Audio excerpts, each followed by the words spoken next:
News, सच जरूरी है। नमस्कार दर्शकों, मैं हूं मीनल और आप देख रहे हैं एमएनएस न्यूज टीवी। स्वागत है आपका शाम की खबरों में। तो चलिए डालते हैं नजर आज की ताज़ी हेडलाइंस पर। एक और वार से नेस्तनाबूद हो जाता पाकिस्तान, ऑस्ट्रेलियाई रक्षा विशेषज्ञ ने भारत को करार दिया विजेता। आम चुनाव में जीत के बाद ऑस्ट्रेलियाई कैबिनेट का शपथ ग्रहण, पहले दौरे पर इंडोनेशिया जाएंगे अल्बनीज़। बुर्किना फासो में जिहादी हमला, 100 से अधिक लोगों की मौत, सैन्य अड्डे और जीबो शहर को बनाया निशाना। अब खबरें विस्तार से। जम्मू कश्मीर के पहलगाम में 22 अप्रैल को हुए आतंकी हमले के जवाब में भारत ने ऑपरेशन सिंदूर चलाकर पाकिस्तान को मुंहतोड़ जवाब दिया। 7 मई की अल सुबह शुरू हुए इस अभियान में पाकिस्तान के 100 से अधिक आतंकवादी मारे गए। इतना ही नहीं, पाकिस्तानी सेना को भी भारत की कार्रवाई में जबरदस्त नुकसान हुआ। इसके बाद जब पाकिस्तान ने भारी गोलाबारी कर एक बार फिर भारत को उकसाने की कोशिश की तो उसे फिर से माकूल जवाब मिला और वायुसेना ने 10 मई आते आते पाकिस्तान के कई एयरबेस तबाह कर दिए। इस पूरे घटनाक्रम में एक मौका तो ऐसा आ गया जब भारत ने पाकिस्तान का परमाणु भंडारण क्षेत्र माने जाने वाली किराना हिल्स को निशाना बनाने के साफ संकेत देते हुए सरगोधा एयरबेस को भारी नुकसान पहुंचाया। इस पूरे घटनाक्रम के बावजूद दुनिया भर में भारत और पाकिस्तान संघर्ष के विजेता को लेकर चर्चा जारी है।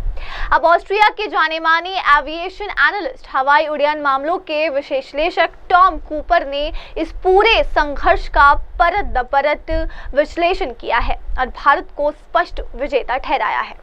अब आगे बढ़ते हुए डालते हैं नजर अगली खबर पर।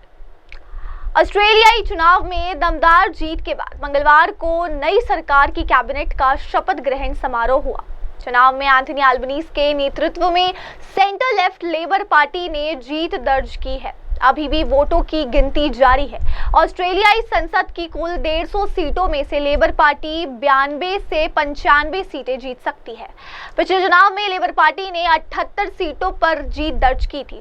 विपक्षी कंजर्वेटिव पार्टी को सिर्फ 41 सीटों से संतोष करना पड़ा है और ये पार्टी के सबसे खराब प्रदर्शनी में से एक है। पार्टी ने मंगलवार को सूसन ले को अपना नया नेता चुन लिया क्योंकि पूर्व नेता पीटर डटन अपनी संसदीय सीट पर भी चुनाव हार गए, जिसके बाद उन्हें पार्टी के नेता का पद छोड़ना पड़ा। कैबिनेट के शपथ ग्रहण के बाद मंगलवार को ही कैबिनेट की पहली बैठक हुई। प्रधानमंत्री एंथनी अल्बनीज़ बुधवार को अपने नए कार्यकाल के पहले विदेश दौरे पर इंडोनेशिया जा रहे हैं। वहीं से वो रोम के लिए रवाना हो गए, जहां वे नए पोप लियो 14वें के उद्घाटन कार्यक्रम में शामिल होंगे। रोम में एंथनी अल्बनीज़ दुनिया के कई नेताओं से मुलाकात कर सकते हैं, जिनमें कनाडा के नए पीएम मार्क कार्नी भी शामिल हैं। चुनाव में एंथनी अल्बनीज़ के नेतृत्व में सेंटर लेफ्ट लेबर पार्टी ने जीत दर्ज की है। अभी भी वोटों की गिनती जारी है। ऑस्ट्रेलियाई संसद की कुल 150 सीटों में से लेबर पार्टी 92 से 95 सीटें जीत सकती है। पिछले चुनाव में लेबर पार्टी ने 78 सीटों पर जीत दर्ज की थी। विपक्षी कंजर्वेटिव पार्टी को सिर्फ 41 सीटों से संतोष करना पड़ा है और ये पार्टी के सबसे खराब प्रदर्शनी में से एक है। पार्टी ने मंगलवार को सूसन ले को अपना नया नेता चुन लिया क्योंकि पूर्व नेता पीटर डटन अपनी संसदीय सीट पर भी चुनाव हार गए, जिसके बाद उन्हें पार्टी के नेता का पद छोड़ना पड़ा। कैबिनेट के शपथ ग्रहण के बाद मंगलवार को ही कैबिनेट की पहली बैठक हुई। प्रधानमंत्री एंथनी अल्बनीज़ बुधवार को अपने नए कार्यकाल के पहले विदेश दौरे पर इंडोनेशिया जा रहे हैं। वहीं से वो रोम के लिए रवाना हो गए, जहां वे नए पोप लियो 14वें के उद्घाटन कार्यक्रम में शामिल होंगे।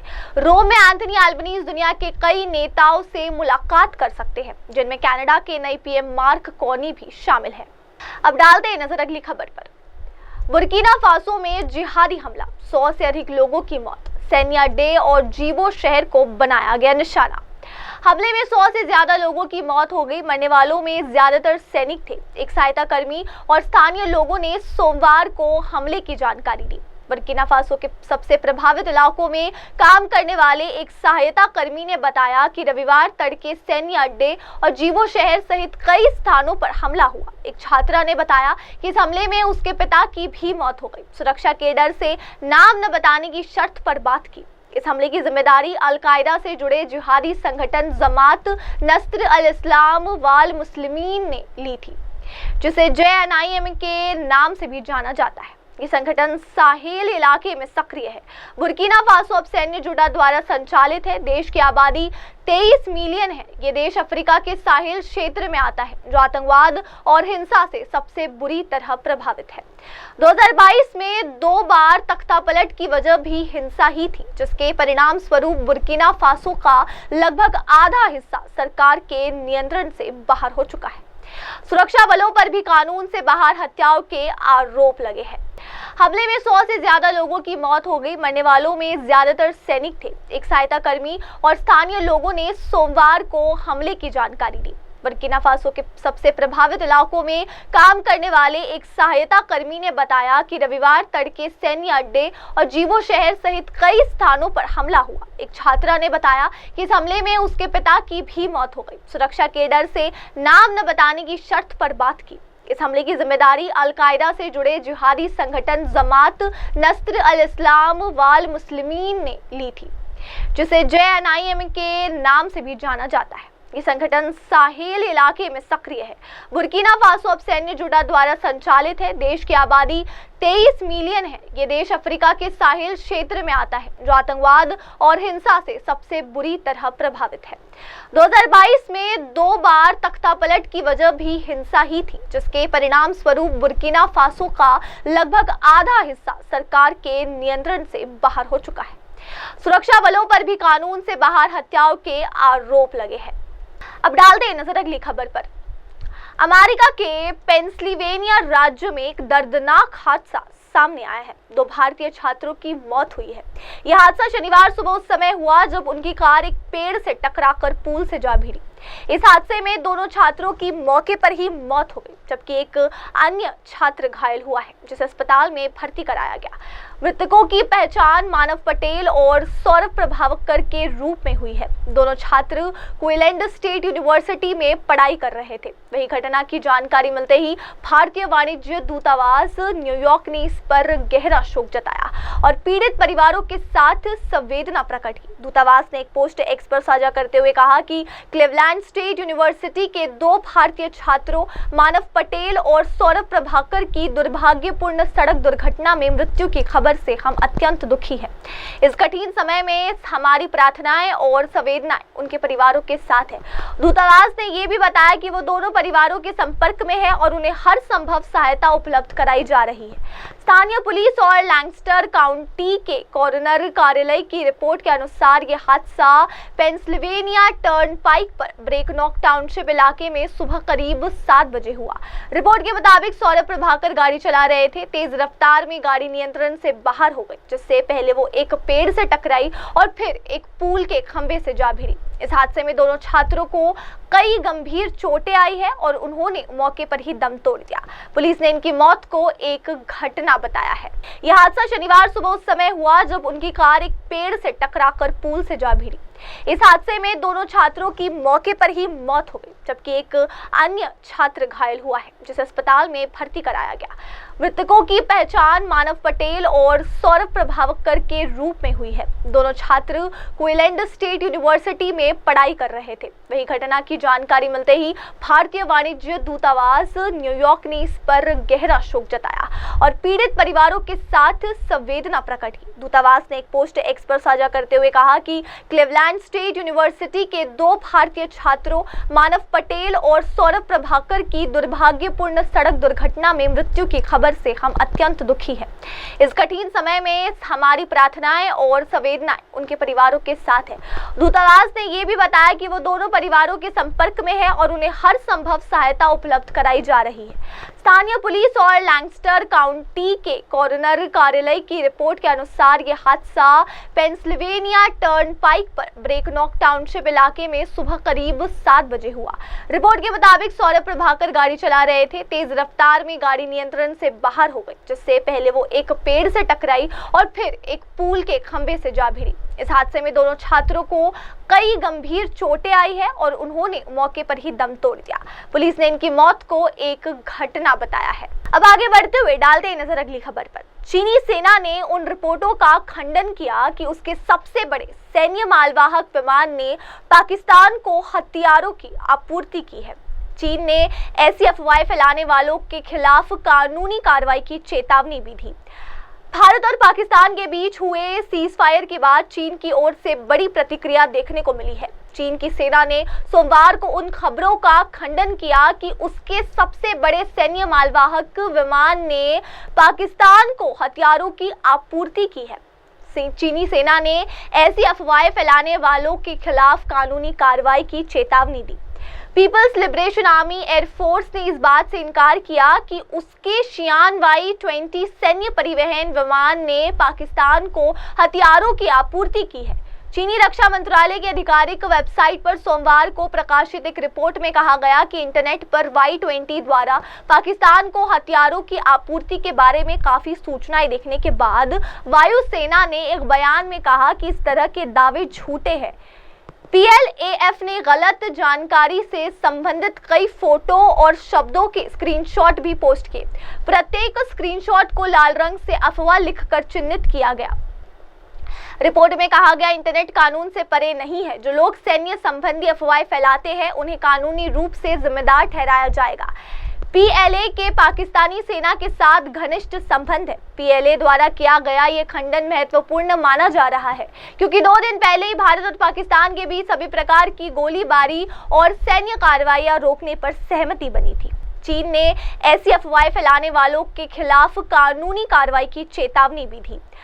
भारत और पाकिस्तान के बीच हुए सीज फायर के बाद चीन की ओर से बड़ी प्रतिक्रिया देखने को मिली है। चीन की सेना ने सोमवार को उन खबरों का खंडन किया कि उसके सबसे बड़े सैन्य मालवाहक विमान ने पाकिस्तान को हथियारों की आपूर्ति की है। चीनी सेना ने ऐसी अफवाहें फैलाने वालों के खिलाफ कानूनी कार्रवाई की चेतावनी दी। पीपल्स लिबरेशन आर्मी एयरफोर्स ने इस बात से इनकार किया कि उसके शियान Y-20 सैन्य परिवहन विमान ने पाकिस्तान को हथियारों की आपूर्ति की है। चीनी रक्षा मंत्रालय की आधिकारिक वेबसाइट पर सोमवार को प्रकाशित एक रिपोर्ट में कहा गया कि इंटरनेट पर Y-20 द्वारा पाकिस्तान को हथियारों की आपूर्ति के बारे में काफी सूचनाएं देखने के बाद वायुसेना ने एक बयान में कहा कि इस तरह के दावे झूठे हैं। PLAF ने गलत जानकारी से संबंधित कई फोटो और शब्दों के स्क्रीनशॉट भी पोस्ट किए। प्रत्येक स्क्रीनशॉट को लाल रंग से अफवाह लिखकर चिन्हित किया गया। रिपोर्ट में कहा गया, इंटरनेट कानून से परे नहीं है। जो लोग सैन्य संबंधी अफवाहें फैलाते हैं उन्हें कानूनी रूप से जिम्मेदार ठहराया जाएगा। PLA के पाकिस्तानी सेना के साथ घनिष्ठ संबंध है। PLA द्वारा किया गया ये खंडन महत्वपूर्ण माना जा रहा है क्योंकि 2 दिन पहले ही भारत और पाकिस्तान के बीच सभी प्रकार की गोलीबारी और सैन्य कार्रवाइयां रोकने पर सहमति बनी थी। अब आगे बढ़ते और देखते अगली खबर। रूस और यूक्रेन के बीच बातचीत की संभावना बन रही है, लेकिन इसी बीच एक चौंकाने वाला खुलासा हुआ है। सैटेलाइट तस्वीरों से पता चला है कि रूस ने फिनलैंड बॉर्डर के बेहद नजदीक अपने 4 अहम सैन्य ठिकानों पर हथियार और सैनिकों की तैनात तेज कर दी है।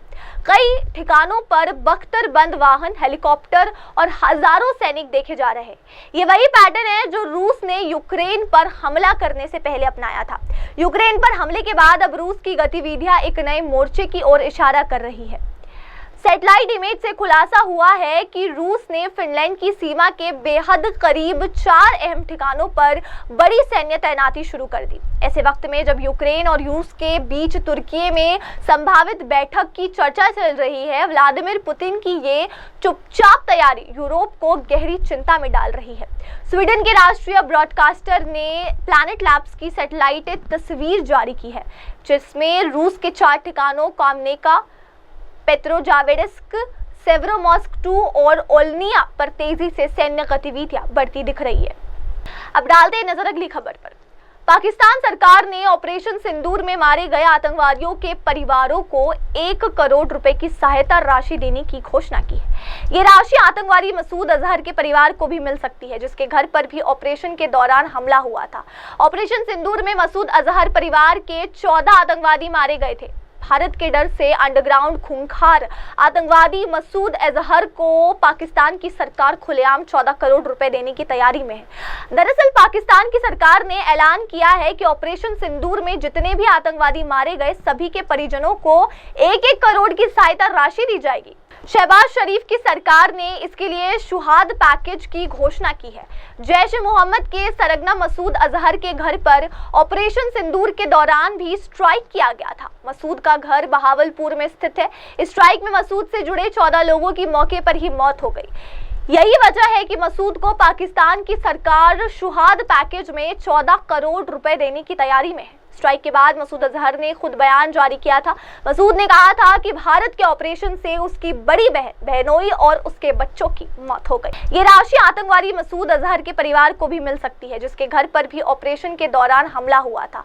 ऑपरेशन सिंदूर में मसूद अजहर परिवार के 14 आतंकवादी मारे गए थे। भारत के डर से अंडरग्राउंड खूंखार आतंकवादी मसूद अजहर को पाकिस्तान की सरकार खुलेआम 14 करोड़ रुपए देने की तैयारी में है। दरअसल पाकिस्तान की सरकार ने ऐलान किया है कि ऑपरेशन सिंदूर में जितने भी आतंकवादी मारे गए सभी के परिजनों को 1-1 करोड़ की सहायता राशि दी जाएगी। शहबाज शरीफ की सरकार ने इसके लिए शुहाद पैकेज की घोषणा की है। जैश-ए-मोहम्मद के सरगना मसूद अजहर के घर पर ऑपरेशन सिंदूर के दौरान भी स्ट्राइक किया गया था। मसूद का घर बहावलपुर में स्थित है। इस स्ट्राइक में मसूद से जुड़े 14 लोगों की मौके पर ही मौत हो गई। यही वजह है कि मसूद को पाकिस्तान की सरकार शुहाद पैकेज में 14 करोड़ रुपए देने की तैयारी में है। स्ट्राइक के बाद मसूद अजहर ने खुद बयान जारी किया था। मसूद ने कहा था कि भारत के ऑपरेशन से उसकी बड़ी बहन बहनोई और उसके बच्चों की मौत हो गई। अब आगे बढ़ते और देखते अगली खबर। ब्रिटेन में कामकाज के नियम बदल गए हैं। दरअसल लीगल इमिग्रेशन में बदलाव किए गए हैं। इसी के तहत अब स्किल्ड वीजा सिर्फ डिग्री वाले लोगों को ही मिलेगा। इसी के साथ दूसरी तरफ ग्रेजुएशन वीजा जो छात्रों को देश में ग्रेजुएशन होने के बाद काम करने की इजाजत देता है, उसे 2 साल से घटाकर 18 महीने कर दिया जाएगा। हर देश में जब आप कामकाज करने जाते हैं तो उसके कुछ नियम होते हैं। हालांकि अब इंग्लैंड में कामकाज के नियम बदल गए हैं। ब्रिटेन सरकार ने सोमवार को लीगल इमिग्रेशन को प्रतिबंधित करने के लिए कई बदलाव किए हैं, जिसका भारतीय नागरिकों पर काफी असर पड़ने वाला है। अब ब्रिटेन में 5 साल गुजारने के बाद आप वहां की नागरिकता हासिल नहीं कर सकते, बल्कि नागरिकता हासिल करने के लिए अब देश में 10 साल गुजारने होंगे। ब्रिटेन के प्रधानमंत्री कीर स्टारमर ने अपने इमिग्रेशन व्हाइट पेपर की घोषणा करते हुए कहा कि ब्रिटेन अजबीनियों का आइलैंड बनने का जोखिम उठा रहा है और इमिग्रेशन के विस्फोट ने हमारे देश को जो नुकसान पहुंचाया उसकी गणना नहीं की जा सकती। इसी के चलते अब बदलाव किए गए हैं। हालांकि इमिग्रेशन में किए गए बदलाव से साफ अंदाजा किया जा सकता है कि इन बदलाव का मकसद देश में विदेशी नागरिकों की बढ़ती संख्या को कम करना है। इसी के तहत कई कदम उठाए गए हैं। अब डालते हैं नजर हमारी अगली खबर पर। हमास ने 18 महीनों की कैद के बाद अमेरिकी बंधक एडन अलेक्जेंडर को रिहा कर दिया है। अमेरिका ने अलेक्जेंडर की रिहाई के लिए इजराइल को दरकिनार कर हमास से सीधे वार्ता की है। हमास ने कहा है कि ये रिहाई उसकी लंबी और व्यापक सीजफायर कराने की नीति का हिस्सा है। हमास में अमेरिकी बंधक एडन अलेक्जेंडर को ट्रंप प्रशासन और हमास अधिकारियों के बीच चली कई दौर की लंबी बातचीत के बाद रिहा कर दिया गया। सोमवार को एडन 18 महीनों बाद अपने परिवार से मिले।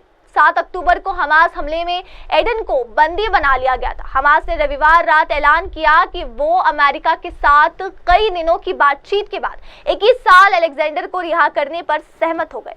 एडन अलेक्जेंडर को रिहा कराने वाली वार्ता से इजराइल को दरकिनार किया गया और ट्रंप प्रशासन ने सीधे हमास से बात की। अमेरिका ने अलेक्जेंडर की रिहाई के लिए इजराइल को दरकिनार कर हमास से सीधे वार्ता की है। हमास ने कहा है कि ये रिहाई उसकी लंबी और व्यापक सीजफायर कराने की नीति का हिस्सा है। हमास में अमेरिकी बंधक एडन अलेक्जेंडर को ट्रंप प्रशासन और हमास अधिकारियों के बीच चली कई दौर की लंबी बातचीत के बाद रिहा कर दिया गया। सोमवार को एडन 18 महीनों बाद अपने परिवार से मिले। 7 अक्टूबर को हमास हमले में एडन को बंदी बना लिया गया था। हमास ने रविवार रात ऐलान किया कि वो अमेरिका के साथ कई दिनों की बातचीत के बाद 21 साल अलेक्जेंडर को रिहा करने पर सहमत हो गए। एडन अलेक्जेंडर को रिहा कराने वाली वार्ता से इजराइल को दरकिनार किया गया और ट्रंप प्रशासन ने सीधे हमास से बात की। फिलहाल वक्त हो गया ब्रेक का। ब्रेक के बाद लौटेंगे और जानेंगे दुनिया भर की तमाम खबरें। तब तक के लिए आप देखते रहिए MNS न्यूज टीवी। आगे की खबरों के लिए आप जुड़े रहे मेरी सहयोगी श्रद्धा तिवारी के साथ। नमस्कार।